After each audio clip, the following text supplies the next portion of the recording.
ভাই বা আসিফ ভাই যেই আছেন না কেন তারা আমাদেরকেই সময় দিতে পারে না।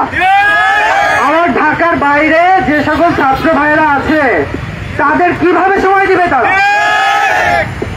আমি নাহিদ ভাইকে ফোন করেছিলাম। আপনারা জানেন আমরা 1 সেপ্টেম্বর প্রধান উপদেষ্টার কার্যালয়ে গিয়ে প্রধান উপদেষ্টার একান্ত সচিব সাব্বির আহমেদ ভাইয়ের কাছে আমাদের স্মারকলিপি আমরা জমা দিয়েছিলাম, কিন্তু আমরা কোনো রেসপন্স এখনো পাই নাই। নাহিদ ভাই বলেছিলেন যে 2 দিনের মধ্যে আমাকে জানাবেন, কিন্তু এখনো উনি আমাদেরকে জানান নাই, আমাদেরকে নিয়ে বসেন নাই।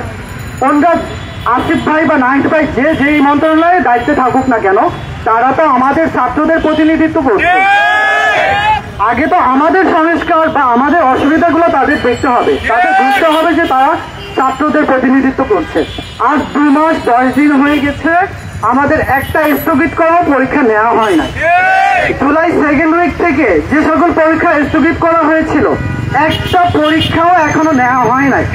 আমরা চাই অতি দ্রুত নিয়োগ পরীক্ষাগুলো নেওয়া হোক। এছাড়া 5 আগস্ট আমরা বাংলাদেশ দ্বিতীয়বার স্বাধীন করেছি।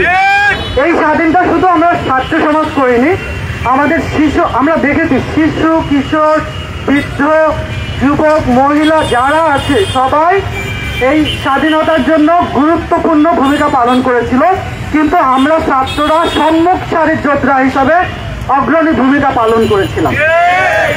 উপদেষ্টা ভাইদের উদ্দেশ্যে বলতে চাই, তারা উপদেষ্টা হয়েছেন, আমাদের ছাত্রদের উদ্দেশ্যে তারা কি করেছেন? অ্যাটলিস্ট আমাদেরকে পুরস্কার হিসেবে আমাদের চাকরির যে আবেদন ফিটা এটা তো মওকুফ করে দিতে পারেন, তাই না? আমরা পৃথিবীর অন্যান্য দেশে দেখতে পাই যে ছাত্রদের নানাভাবে ভাতা দেওয়া হয়, 5 লাখ 10 লাখ থেকে। আমরা তো এরকম অযৌক্তিক দাবি চাচ্ছি না। অ্যাটলিস্ট আমাদের চাকরির যে আবেদন ফিটা আছে শুধু আমাদেরই নয়, ইন্টারমিডিয়েটের পরে যে ভর্তি বাণিজ্যটা হয় সেটাও বন্ধ করা হোক। তাদের যে 1500 টাকা থেকে 1000 টাকা করে যে আবেদন ফিটা নেওয়া হয় এটা তাদেরটাও মওকুফ করুক, এবং আমরা যারা নিয়মিত সরকারি চাকরির পরীক্ষা দিই আমাদের পরীক্ষার ফিটাও মওকুফ করুক। এই দাবিগুলো আমরা মেনলি এই দাবিগুলো নিয়ে এসেছি। আমরা পরীক্ষা দিতে চাই, আমরা দরজা জানালা অফ করে ঘরে পড়ুয়া ছেলে মেয়ে। আমাদের এভাবে আন্দোলন করতে ভালো লাগে না। আমরা ইতিমধ্যে প্রধান উপদেষ্টা স্যারের একটা বক্তব্যতে দেখতে পেয়েছি আউটসোর্সিং থেকে রাজস্বকরণে স্থানান্তর করার জন্য উদ্যোগ নেওয়া হবে। বাংলার জমিনে যে সরকারি আসুক না কেন আমরা তাদের কোনো অযৌক্তিক দাবি 52-তে মানি নাই, 66-তে মানি নাই, 69-এ মানি নাই, 71-এ মানিনি, 24-এ মানিনি, আর মানব না।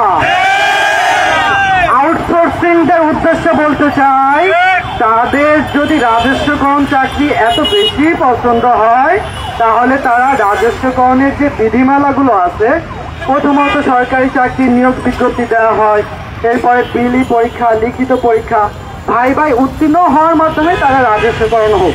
কিন্তু কোনো অযৌক্তিক দাবি আমরা তাদের মানব না, মেনে নিতে দিব না এই বাংলাদেশে।